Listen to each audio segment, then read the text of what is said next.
What's going on, family? Welcome to the legendary college football show featuring Coach Rudy Hubbard, the legend himself.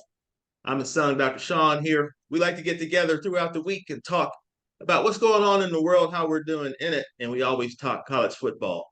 We always have a good time, and we wanted to invite you to the party. So, welcome and enjoy the show. Daddy, it's great to see you after a couple of weeks. Yeah, man, it's good to be seen.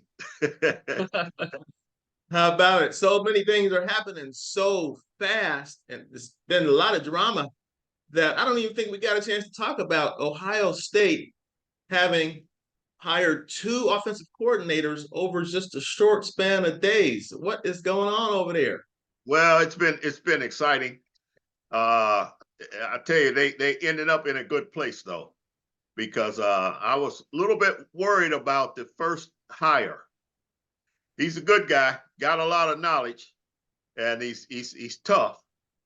But the second hire and the one that I really like is that's gonna be the one. And Chip Kelly is the guy, man. He's one of those thinkers, dreamers, and he's happy to be there. So Okay. I really like that. And I like some of the stuff that he's done over the years. So I know this is going to be a year that I'm going to enjoy this year. I know that already. How about that? How about that? I was impressed. I was watching some of the back and forth that was going on. I mean, so much was happening so fast. I mean, O'Brien came in there, and before he got settled, it seemed like we were already talking about a move being made. And so when it became clear that he was going to end up at Boston College, I think one of the reporters asked Ryan Day, "So does that mean that you're going to be calling the plays?" And it was so clear. He was like, "Nope, that's not happening."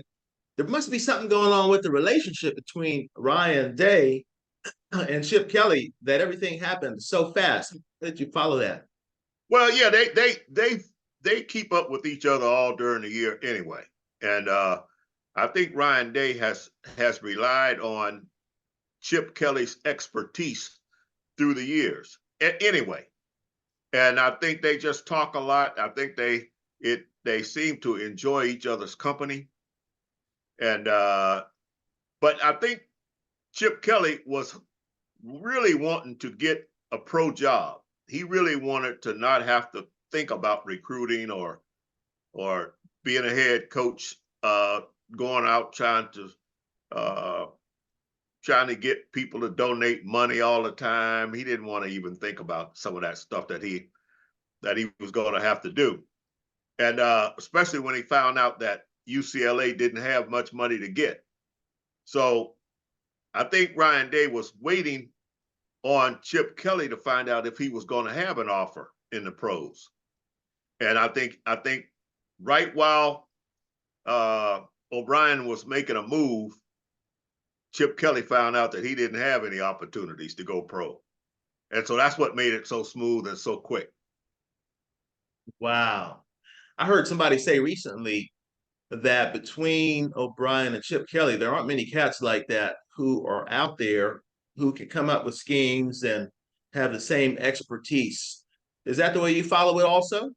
Oh yeah, I think what happens a lot of times in the staff meetings in the evenings or at night, whenever they have the staff meetings, sometimes they can get way out of hand, man. You could be up there arguing over one little minor point for hours. And one coach has a background and he feels strong about his background. The other coach feels just as strong. And so, and both of them with good points sometimes. It's just what you really want to practice, what you have time to practice, and what's going to fit with whatever else you're doing. But in this case, these guys have been working together for all these years, and there's a third party involved, and that is the offensive line coach. That offensive line coach was Chip Kelly's coach at UCLA. He's only been at Ohio State for 2 years. So it all three of them getting together now, I think it's just going to be smooth sailing. Wow, a lot of chemistry happening there. A lot of good, And yeah. how about it? And you were mentioning recently about some of the talents that are already at Ohio State, and when you combine that with the mind of Chip Kelly, that we have a really exciting season to look forward to. I wonder if you could Well, speak on that. yeah, people, including me, didn't expect all of the talent that's at Ohio State already to come back for another year. We expected to lose some of those guys and to be replacing them with younger talent, with newer guys coming in.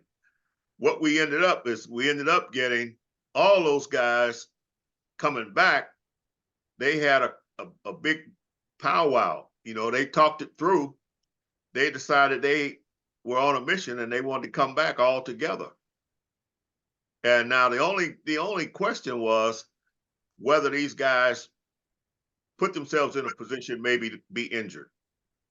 And in that case, what they ended up doing was settling for some kind of money. Okay, most of them got paid well, and just in case something happens, they won't be left out in the cold. And Right. so everybody's happy. And when you got that, man, and now Ryan Day had to go out and raise a lot of money to make all that happen. And so what I heard him say recently is that he was more concerned about keeping some of these older guys than he was concerned about bringing in new guys. In this case, he was able to do both. Wow, that's going to be a lot of power there under the engine, under the hood over there. It's sounding good, looking good. I'm telling you, man, it's going to be interesting.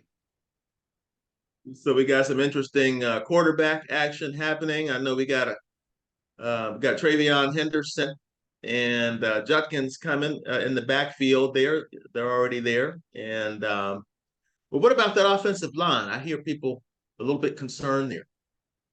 Well, there was concern, and everybody's had some concern. I thought the offensive line got somewhat better last year, but the concern is that the offensive line, we lost a year ago when we lost our first round draft pick, Johnson from Cincinnati. That was a top shelf player. Well, we don't have anybody like that coming back, who could just go out and dominate the field for all year. So there was concern.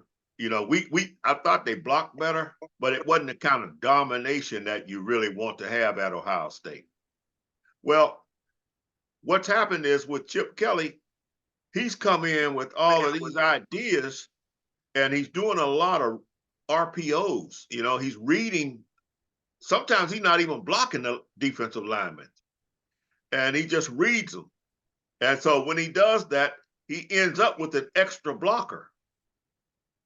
And he can do whatever he's wanting to do with that extra blocker. He can double team. He can pull a guy and pull him around on the edge. And now he's got all this speed in the backfield.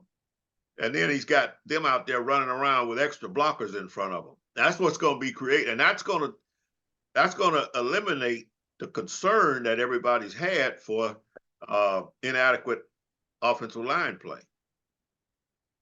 Wow. I hear how that's coming together, and that is exciting. And I see more why you're excited, especially when we look around at the competition. Who's there when we look around at the team up north, when we just look around at who some of the competitors are going to be. And we have Ohio State coming with all this firepower. That's going to be fun to watch. Anybody you're worried about in particular? No, I'm not worried. No, I'm not worried. I'm excited. What's happening is I don't believe Chip Kelly has ever had the caliber of athletes on one field that he's got at Ohio State right now. Wow. And so what's happened, he's used to trying to cover up for some of the weakness with the players. I mean, that's what he does.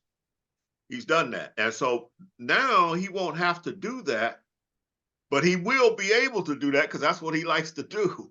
But he's going to give these guys, I sent you a clip where he was pulling the center. You don't see that. I mean, that's the first time I had seen that.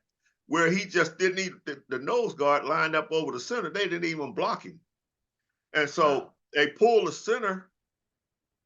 If the nose guard comes straight up towards the quarterback, he just hands the ball off to the running back. But now running back's got an extra blocker running around there, and he's running away from the center. The center can't catch him, and it's just that's and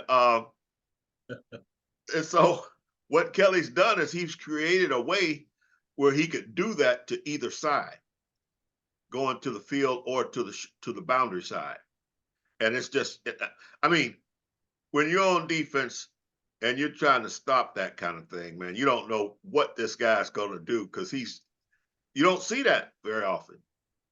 So you know it's Wow. difficult to prepare for it. Sure.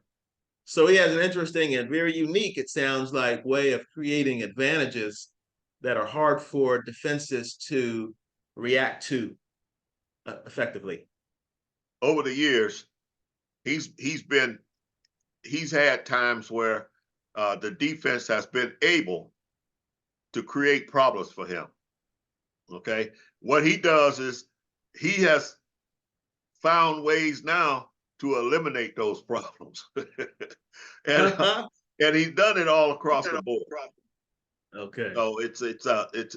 I mean, I'm excited to watch him work because that's what he really enjoys doing. I don't think there's anybody on his level in the whole country Oh that my goodness. that can do that kind of thing. Now the only thing is mostly the run game. He really emphasizes the run game. So he doesn't throw the ball a whole lot. But now that's what Ryan Day likes to do is throw the ball. So I just see that they're going to match and they're going to be able to work this thing together. And I think it's going to be real exciting. Okay. All right. Go Buckeyes. Go Buckeyes. You know, what's interesting is I hear you referring to NIL. It seems like that is one of the elephants in the room, and it's driving a lot of change, changes that we might not have expected. Even indirectly, you were mentioning recruiting. He didn't want to have to run after people. We saw several coaching changes that have occurred recently that had a lot to do, one way or another, with NIL. You mentioned Ryan Day and his having to raise money to keep some of the players who were able to go to the NFL but elected otherwise because they were able to make sure they were going to be all right. But that NIL has really been a force that seems to have changed things. It's added, it sounds like, some leverage, some voice to players at large. Isn't that interesting? Well, yeah, I think it's very interesting, and it really, to me, it comes down to the landscape. When you talk about in Ohio at Columbus, it's situated in a place where they have a lot of industry, and they got a lot of money. And so what happens in some of the schools, even the Alabamas and some of the other larger schools, they don't have that kind of industry right there where the university is located. And so that's what Ohio State has been able to do, is to be able to raise money from those industries, and these people enjoy, they get their perks, at the games and everything. They get their suites and everything at the stadium and all, but they enjoy giving the money. Now the only thing is, if it doesn't work, then you got some problems. Oh boy. You got some problems. But having the money is not an issue. They can get the money. They'll have the money. And so Okay. sometimes I think maybe they've been a little reluctant to ask for it. But now, Okay. with the backs against the wall, they're asking for that money and they're getting it. And the players are getting it too, And so Sure. I think everybody's happy. I hadn't heard of anybody being upset about the whole situation. How about it? Wow, it's a new day. So we got some new concerns, new activity, new energy going on. I love it. I appreciate it myself. I wanted to ask you about, a little closer to home, FAMU and what's going on there. Last time we talked, we got a new coach. We congratulated him, and we were concerned about keeping the talent at FAMU that was there. What's the update as far as you can tell? Well, I'm excited about FAMU as well. You know, Coach Cozy came in. Once we got him situated, okay, I'm so glad we got him situated because now he came in. He had already done a really excellent job of trying to keep the players at bay, the ones who were there already. But then he had a couple people who were transferring in. But when it appeared that he might not even be the coach, you know, some of those guys began to entertain leaving. And one or two of them actually left. He was able to go back and get them. And that's exciting. I mean, he got a couple players that he was able to go back and get that I think are really going to help us. I feel like we already had some great players coming back. Most of our players at FAMU now had been all SWAC.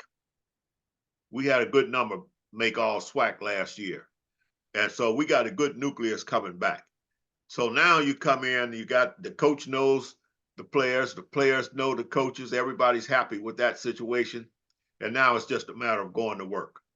And so I'm glad to see that because I know when you win the championship, people rally to try to beat you. And these guys will be getting to pass notes back and forth. They don't care who beat you, they just want to see you get beat. And so I'm certain that Coach Cozy knows that, but we just need time to prepare. You know, because Sure. the main thing is having the players. You know, it's one thing to have the schemes and all that, but you need to have the players, and those players who especially have already had experiences dominating the league already. And so they were the ones that were really talking about let's run it back. And now it's just a matter of were we able to keep these guys. And so that was a big deal to me. Was able to come in there, Coach Cozy and the staff went out there and got those guys back. And now it's time to let's see what we can do. Nice. That speaks highly to the culture that's being, say, maintained from a year ago and previous. And it also says something positive about Coach Cozy's personality and his ability to maintain a relationship. So that's pretty exciting, also. And what do you think about some of the actual players and positions? Are you aware of any particular strengths that we're going to have the Rattlers this year? Yeah, what I like is our offensive line and our defensive line. We're in good shape there. I mean, we already had some good running backs coming back, but a lot of what you really need done has to get done on the offensive line and defensive line. And normally that's your question mark, you know, because it's hard to find the big people that can get out there and run all day long in these games. And so, but we have that, you know, we have that coming back. And so I'm really pleased to see that we were able to talk to some of these guys and keep them from thinking about leaving. Excellent, excellent. And in terms of challenges, other teams that are coming after us, any particular pieces out there? I think you talked about one before. Well, yeah, I'm concerned about Jackson State, of course. Jackson State is, you know, they've been the team to give us a difficult time. Uh, the problem, no, normally we would play them beginning of the year, but this year we're playing them in the middle of the year, and so it gives us time to look and see how they're doing, how we're doing. So I'm concerned with Jackson State simply because that of the past history. You know, they've given us a difficult time. But my main concern was Howard. When we get to that point where we have to play Howard, and Howard, I like the coach. I like what the coach is doing up there. He gave us a hard time, in the Celebration Bowl, and I know he got beat by North Carolina Central 2 years ago. But North Carolina Central put 50 points on him. The guy from Howard came right back last year and put 50 on them.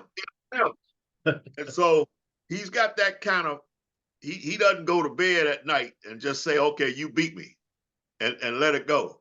You know, it seems like he's one of those guys that he's figuring out a way where he can get back and come back and get you, and not just get you, but put a spanking on you, you know. And so that's what he's Right. done. My concern is Jackson State and Howard right off the bat.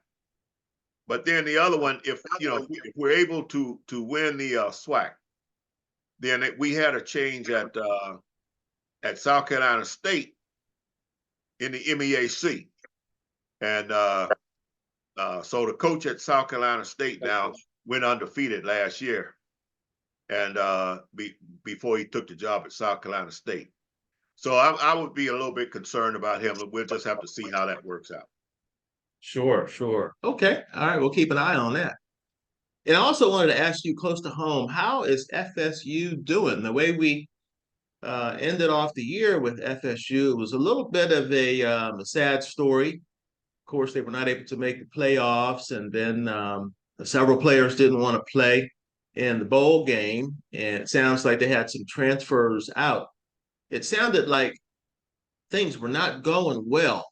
What's the update with them? Well, first of all, you know, the Seminoles are going to be good. You know, they got a good, excellent staff, good coach, good head coach, and they're going to be able to attract good players. So I'm expecting them to be really good.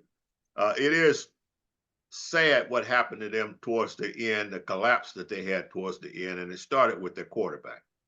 You know, when the quarterback got hurt, I think some of the other players lost a little interest. They couldn't see themselves having the success that they really wanted to have as they, you know, went down towards the end there. They were still winning, but they could see that it wasn't the same way. And so, you know, they had a couple of really great players who had an opportunity to go pro and do well. Since the quarterback was going to be injured and not able to play, I think some of the other players who were getting ready to go pro decided they didn't want to risk the injury, and so they just decided not to play. And when they decided not to play, man, that just took a lot out of it for Florida State. So that injury bug is always an issue, you know, and I just hope that all the schools that we've mentioned, especially, can have good luck and good fortune this year as far as staying healthy is concerned. That's always something you worry about as a coach, and you especially don't want your quarterback to be out there putting himself in harm's way and have to. I had that one time, so that can wreck a season if you don't watch it. Man, okay. And so you feel like they'll be able to bounce back. They'll have enough personnel, have enough talent in the player range there to maintain competitiveness in the ACC. Well, I feel they'll be able to bounce back because they went right to the portal. They got a quarterback, and I'm concerned, but I mean, you know, you got to wait and see on that quarterback situation, see how it fits with what you got, you know, with what you got coming back. I mean, the quarterback that they have coming in is a good quarterback. There's no question about that. I mean, he was at Clemson, then he left Clemson, went to Oregon State, and played well at both places, but neither one of those two programs were able to tear it up.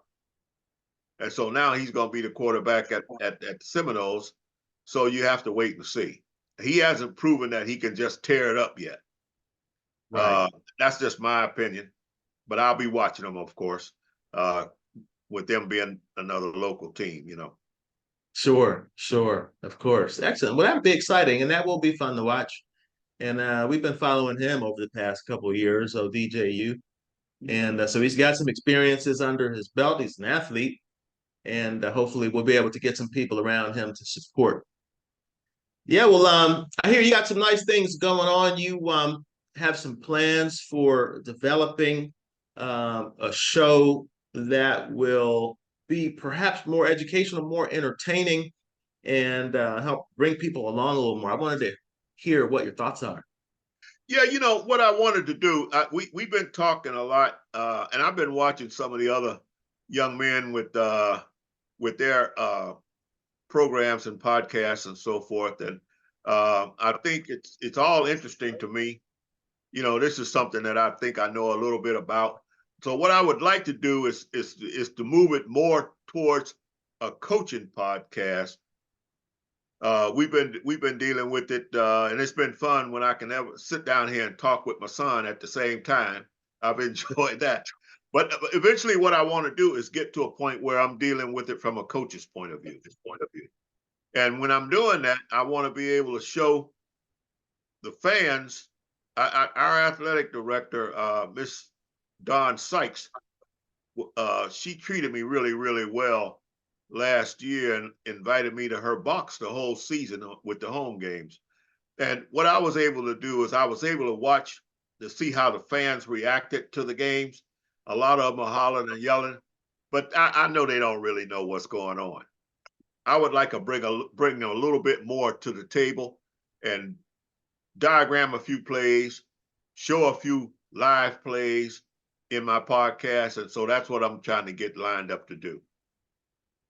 Excellent, excellent. Do you have a name for that podcast yet, or are we going to be in suspense for a minute?